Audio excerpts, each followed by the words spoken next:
Памяти погибших в катастрофе вертолета Ми-8 проходят сегодня в республике.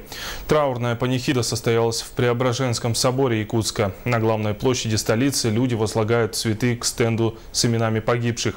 Восстанавливал хронологию печальных событий наш корреспондент Рудольф Сахаров. 2 июля 2013 года останется в истории Якутии днем траура и скорби по погибшим людям в ужасной авиакатастрофе. Это случилось в 10 часов 40 минут утра.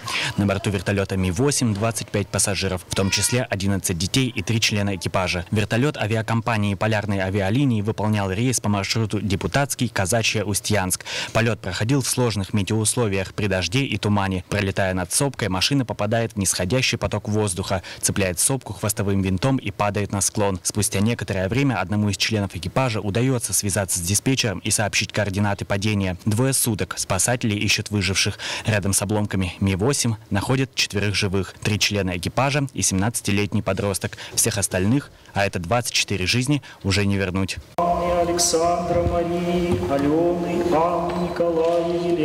Спустя год якутяне скорбят по тем, кто так и не вернулся домой. В Преображенском соборе прошла гражданская панихида, где каждый мог помолиться за упокой своих земляков. Погибших сегодня вспоминают и в центре Якутска. На главной площади люди возлагают цветы и зажигают свечи у стенда с именами погибших. Мы очень сильно торопимся жить. Мы ставим свои цели на будущее, стремимся к ним. Трагедия, которая произошла год назад, она, наверное, очень многих заставит остановиться.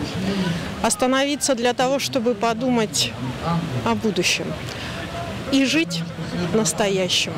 В райцентр Депутатский вылетела правительственная делегация во главе с министром транспорта и дорожного хозяйства Якутии Семеном Винокуровым. Делегация посетила села, в которых жили погибшие. В Устьянске открыли памятник жертвам крушения. Рудольф Сахаров, Василий Слепцов, Дмитрий Сергучев, НВК «Сахам», Якутск.